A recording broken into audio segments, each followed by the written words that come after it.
Hello, everyone. I want to take some time here and walk through the two assignments that you were given for string manipulation. The first one being the one where we're counting the words and the vowels and we're breaking things apart and we're actually inserting some characters and formatting our phone number. The second one being updating the program that we originally wrote in week 1 and week 2 of this course and utilizing some string manipulation techniques there for that type of program.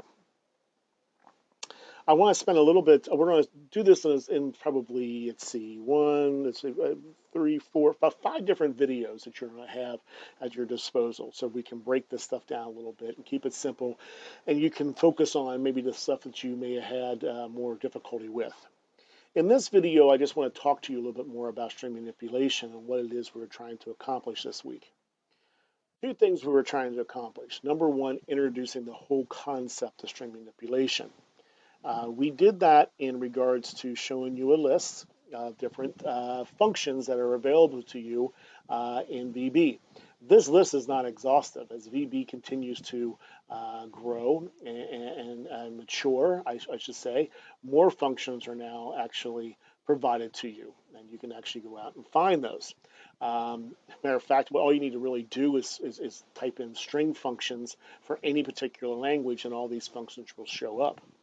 I gave you these as a nice summary of those, and then I showed you how to use each one of them. The next piece of all of this is that, remember, these are just functions, or methods, if you will, which is a function also. And we use functions already in regards to format currency and is numeric, focus, those types of things. These are functions that we actually use. That's nothing more than here. And what a function is a piece of code that's reused multiple times within the language. So they wrote it one time for you so you can actually use it, okay? And that's what these are, all right? The concept is string manipulation. What is it we're trying to accomplish in string manipulation, and why are we learning about it now? Well, one thing is that, string manipulation is needed in most languages because you're given a string sometimes, and the string can contain things in it that you may need to do logic against, okay? Maybe you were given a program to write, and if the exchange is 569, you're supposed to do something else to it. Or if it's 371, you're supposed to do something to it. So you need to be able to get that exchange off of a phone number. So you have your area code exchange and then your actual code afterwards, whatever they call that. But you want to get that exchange number. How can you possibly get that? How can this actually work? Well, you need to be able to get those actual numbers out of there. Okay?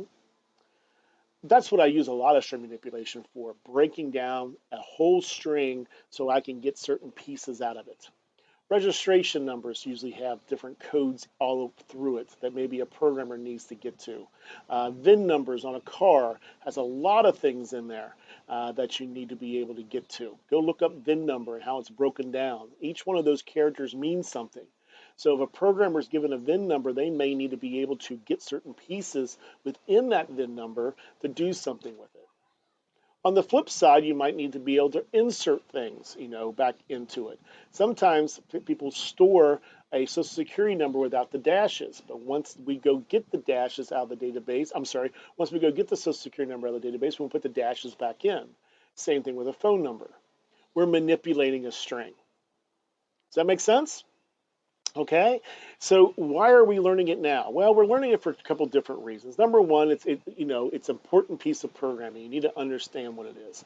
Two, it uses concepts that we really want to start teaching about in regards to what an index is. Okay, because and what a string actually is, because it will lend itself to our next topic, which is arrays. Three, it gives us the opportunity to keep practicing the iterative structure. Once again, that iterative structure is a very powerful structure. You started playing around with them a little bit last week. Now we want to be able to play around with them more and more and more. We want to be able to loop through things, okay? And so with that said, that's why some of these assignments are what they are. So you're learning quite a few things going on here. we as instructors looked at this and tried to determine what's the best route of going about it. I like this route. I'm not sure everybody is going to overly succeed the first time they try these, and if not, that's perfectly fine. That's why I'm doing this video right now.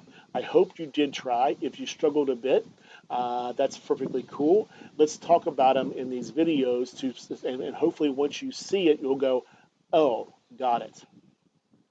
What is not a string technique? It's not magic. There is no one thing that does exactly what we want to do.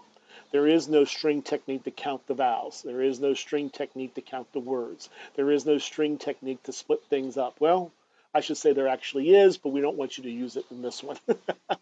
Okay? Usually what you got to do is combine some of these functions, like you've done with other functions you've done, with your logic and walk through it.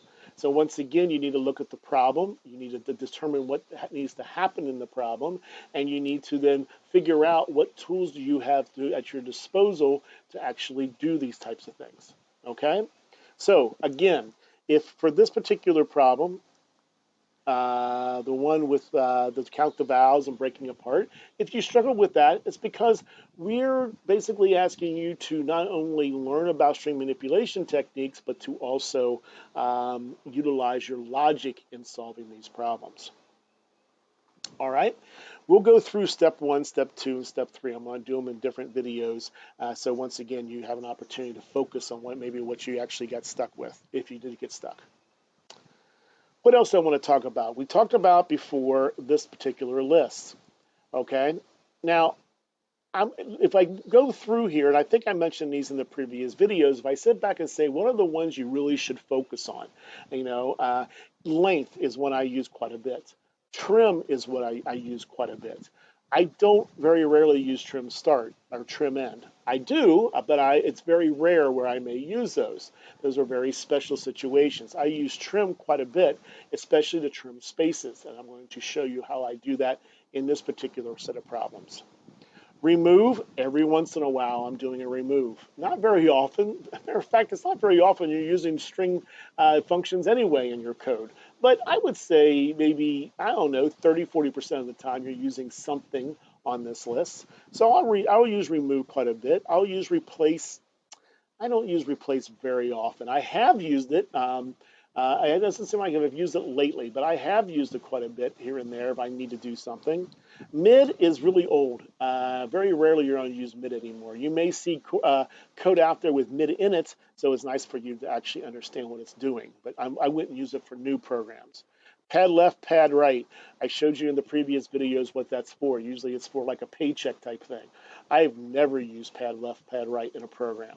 I just say that, and also I kind of remember using pad left for something. But 1 out of a billion programs, trust me. Insert, yeah, I use it here and there, very rarely, but I still use it. Start with, end with, contains. I don't use those. Some people do. I don't. I never really have used those. I'm really stuck with substring. I use substring a lot to pull out my characters. I like using substring. Some people, they might use, I don't know, other things, but I use substring quite a bit. I use index of versus contains. Some people I see use contains. I use index of, and I'll show you how I use that in my solutions also. And so if I go back through this one more time, the ones I would focus on is length, trim, remove, insert, and then index of and substring. All the problems given to you, or all the situations, I should say, given to you in these set of two assignments can really be accomplished with those particular functions, okay? All right, does that make sense? So don't make this hard, but like I said, there is no magic one. You might have to use a combination of them to actually accomplish what it is you're trying to do. All right.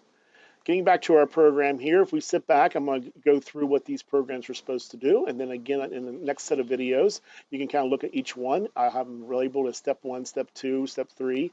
And you can go through to show, I'll show you in detail how I did it. This one right here is to count the vowels. So to be or not to be, that is the question, right? In this case here, there should be 13 vowels if it actually went through it. There you go. Words, I believe this is 10 words. And there you go, 10 words. If I add something else on here and so on, I just added 1, 2, 3 more vowels, so I should be up to 16 vowels. And I just added 3 more words, so I'm up to 13 words. How often are you going to do that in a program? I don't think anybody's ever asked me to count the vowels in a program before in my life. I say that, maybe I did, I don't know. But I'll take you through how to do this. And again, it incorporates both logic and those techniques. Break apart. This is something I have done quite a bit in my life, in my piece, where I needed to break apart a set of fields within a record, okay, and put them into a database. I'll explain a little bit more when we get into step 2. So 1, 2, 3, 4, 5, and 6. I'm just going to use these words, and basically what I'm going to do is break them apart and put them into different sections here. I have done this quite a bit, and I still do this quite a bit every once in a while. Finally, format number. There might be times where I take a phone number out of a database that's not formatted, and I want to format it before I put it onto the form. And that's how I do it right there, by putting those around there. How do I do that? By using the insert technique to do so.